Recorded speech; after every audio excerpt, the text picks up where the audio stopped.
Bapak ini pertama menyatakan ingin jadi presiden, itu umur berapa? Aduh, kepikir jadi presiden itu setelah jadi bupati baru kepikir gitu loh. Tadi saya juga nggak suka politik. Saya nggak pernah masuk ke organisasi ormas pemuda manapun, AMPI, KNPI, OSIS sekolah aja saya males, nggak pernah. Senat mahasiswa juga nggak pernah. Nah saya masuk ke politik kan cuma gara-gara nggak sanggup nolong orang miskin terlalu banyak. Udah pikiran saya seperti itu aja. Saya hanya berpikir jadi DPRD, ikut partai yang baru, partai PIB waktu itu Dr. Syahrir. Dr. Syahrir. PIB kan cocok lah ya, partai ikut Basuki gitu ya. Oh, cocok, udah lah. Udah kita ikut aja lah. Kayak singkatannya pas gitu kan. Iya. Ya udah ikut aja. Nah waktu itu saya pikir cuma DPRD menang, saya punya kayak abang angkat, dulu teman sama adiknya sekolah SMP, ngangkat PNS yang mantan camat ini jadi bupati kalau partai saya menang. Lalu saya perintahkan dia tolong buat jaminan pendidikan kesehatan pada seluruh rakyat. Supaya apa? Termasuk rumah, bedah rumah, jalan. Supaya rakyat itu tidak ke rumah saya minta uang. Waktu itu banyak yang minta uang. Ya kan kasihan orang miskin gitu banyak. Itu rumah, ya kalau dilihat di kampung saya Laskar Pelangi itu seolah-olah saya orang paling kaya lah, rumah paling gede.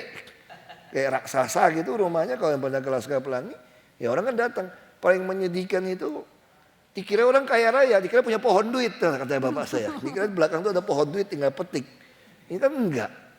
Kita enggak bantu, nurani kita kasihan orang sakit mau sekolah gimana. Kita bantu kita enggak ada uang juga. Kan terbatas. Ya ini sudah karena mereka tidak pilih partai saya menang, dapat kursi sisa. Nah karena kursi sisa saya di DPRD. Nah yang si camat ini bilang sama saya, sama ibu saya, kasih tahu Ahok jangan mundur. Walaupun sendiri teruskan, istilahnya nawaitunya diterusin deh. Ini pasti. Akhirnya ya sudah. Ya, saya kayak orang bego aja di dalam situ lawan semua kan. Nah, saya juga nggak pernah kepikir ada pemilihan langsung. Kalau pilih DPRD pasti kalah kita kan. Tahu ada pemilihan langsung. Pemilihan langsung rakyat bilang, Pak jadi bupati kami Pak. Ya mana bisa turunan Cina Kristen lagi. Kami nggak peduli Pak. Bapak maju aja. Nggak ada duit kampanye nih. Nggak apa-apa Pak. Nggak ada kaos nggak apa-apa. Jadi saya menjadi bupati tidak memakai jadwal kampanye KPUD. Nggak ada uang soalnya. Contohnya dipilih rakyat 37,13% dari 5 pasang. Nah jadilah bupati. Nggak pernah nyangka ya. Nah, kan gitu kan. Oke. Nah waktu jadi bupati, ya saya segera membuat sistem kayak BPJS Kesehatan ini udah saya lakukan tahun 2006 di Belitung Timur. Ya sudah, saya pikir mau ngapain lagi, duit terbatas. Lalu saya mau ditemukan lagi, orang tua ini ternyata banyak yang mau mati. Kenapa? Nggak ada pensiun. Padahal mereka itu cuma butuh Rp5.000 untuk sosialisasi, beli kopi, beli kue di tengah kampung. Kalau 5.000 kan gampang, cuma 150.000. Nah saya pengen ada pensiun pertama di kampung saya. Ternyata kabupaten nggak cukup, mesti provinsi. Nah saya pengen, udah kalau itu provinsi pertama di Indonesia yang ada pensiun untuk orang-orang tua. Walaupun 150.000 bisa dia hidup. Saya tawarkan ke gubernur, dia nggak mau. Dia bilang udah jadi gubernur aja lawan saya, kira-kira gitu loh. Saya tawarin dia nggak mau, dia nantang saya, ya sudah. Tapi saya nggak ada partai. Semua partai 0, udah dibeli-beli nih. Saya lapor ke Gus Dur. Gus Dur tertarik. Saya bilang mau bikin pensiun pertama seluruh Indonesia. Makanya Gus Dur dukung. Ya udah, kumpul partai. Saya lapor partai, Gus Dur dukung nih. Udah ikut partai 0, kekumpullah 12 partai. Ada yang dikasih ongkos 30 juta. Pokoknya murah, mereka bukan minta uang. Karena ini idealisme. Dia udah partai 0, ada juga yang tersinggung tawar-menawar ditolak. Jadi saya panas-panasin, dia mau. Nah waktu saya masuk itulah dicurangin. Nah laporan tidak resmi sih saya menang 7.000 sampai jam 5 sore. Lalu mati lampu, tiba-tiba nambah 21.000, saya kalah 14.800. Bawa ke Mahkamah Agung ada calo nawarin mau nggak nyogok. Kalau nyogok bisa menang. Nah, jadi saya lawan, ketemu Gus Dur. Gus Dur masih cuci darah di RSCM. Saya bilang, Gus, ini gimana? Gus Dur bilang, lawan aja. Nanti kalau rusuh gimana? Kan dia ancam. Gus Dur bilang, kirim aja banser 2.000. Nanti Gus, kalau orang mati gara-gara kita gimana Gus?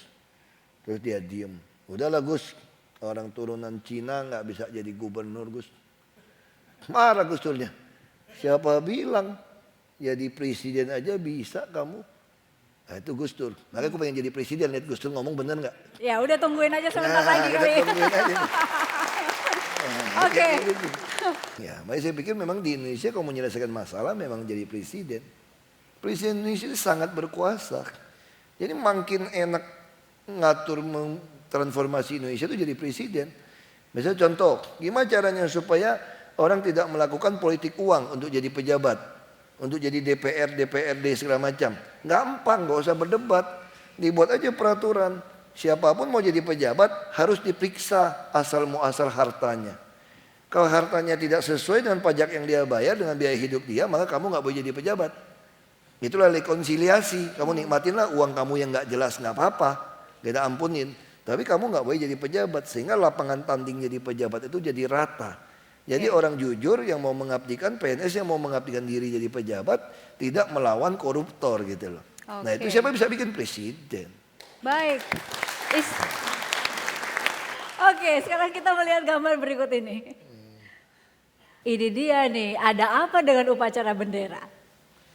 Ya, Ingat dulu, masa-masa sekolah ya? ya dulu saya berpikir waktu SMP kan saya badan cukup baik, juara kelas juga juara ya 3 besar lah, geser-geser 1, 2, 3. Kan katanya yang boleh menggerek bendera kan orang yang disiplin, yang nilainya tinggi, yang badannya juga dipilih relatif yang ya agak tinggi gitu kan. Nah saya kan masuk kriteria itu gitu loh. Cuma nggak bisa kenapa? Karena orang turunan Tionghoa nggak boleh katanya. Itu kalau sampai bendera jatuh bisa ditembak, wah ditakut-takutin macam-macam. Ya saya jadi terobsesi. Kapan gue jadi inspektur upacara nih? Bukan cuma gerek bendera lagi. Udah kan? Ya udah jadi bupati ya udah. Jadi bupati juga dibilang suruh ganti wakilnya. Karena beberapa orang nggak mau kasih hormat. Nggak deh, ditembak juga saya rela. Udah pakai baju putih, pokoknya gue udah jadi inspektur upacara. Mau tembak aja lah, kepalang tanggung. Nah, tapi kemudian waktu sekolah sama sekali enggak ya? Itu sama sekali enggak pernah terjadi. Setelah di sini memimpin upacara, inspektur upacara Kau udah berkali-kali. di Belitung Timur udah jadi bupati kan? Di bupati, apa rasanya itu? Ya udah berdiri aja. Maka yang macam-macam ya aku lama-lamain hormatnya. Karena aku udah tahu kalau aku nggak turunin dia nggak boleh turun juga. Ya aku belok-belokin aja dulu. Aku iseng aku belok kiri, belok kanan aja lama-lamain kan. Sengaja ya. Oke, gambar berikutnya nih. Beca. Ada cerita apa dengan beca? Waduh, saya nggak tahu juga. Ada cerita, katanya nih kita harus konfirmasi lagi nih sama Pak Ahok. Lagi kecil Pak Ahok itu bicaranya lambat. Oh ya? iya, itu ya. Terus ke Jakarta. Saya Coba tinggal, lengkapnya kita deh. ada rumah. Jadi bapak saya itu punya rumah, Mes Pemda Belitung Induk. Di Kalibaru itu rumah bapak saya tuh. Bapak saya kasih sebetulnya. Cuma supaya pemerintah pura-pura bikin jual murah-murah. Karena waktu itu Pemkab Belitung nggak ada rumah. Kebetulan bapak saya punya 2 rumah di Kalibaru Timur situ, Senen situ. Jadi ya saya nggak bisa ngomong sampai umur 3 tahun, 4 tahun nggak bisa ngomong. Jadi harus dibawa ke Jakarta untuk ke dokter, mungkin mau diperiksa gitu kan. Nah sampai di rumah sana, tiba-tiba pagi-pagi lihat becak lewat, saya teriak becak gitu kan. Habis itu langsung lancar, lagi di bawel. Berkat beca. Langsung jadi bawel. Sampai sekarang bawelnya luar biasa ya. Gara-gara ditunda terlalu lama nggak ngomong Oke, gitu loh. jadi keluarnya banyak gitu. Oke, ada gambar berikutnya ya. Ini jualan roti. Pernah? Ya kan bapak saya juga pernah bangkrut kan, jadi ibu saya bantu jual roti. Itu waktu Pak Ahok umur-umur SD. Jadi ya pembantu bawa kita ikut jualan gitu kan. Ya tetangga-tetangga yang ngeledek. Masa anak pengusaha jualan roti gitu loh. Ya kita kecil kan nggak enak juga, pulang lapor ke ibu. Ibu saya bilang kenapa malu, kan jualan kan tidak mencuri. Kalau mencuri baru malu.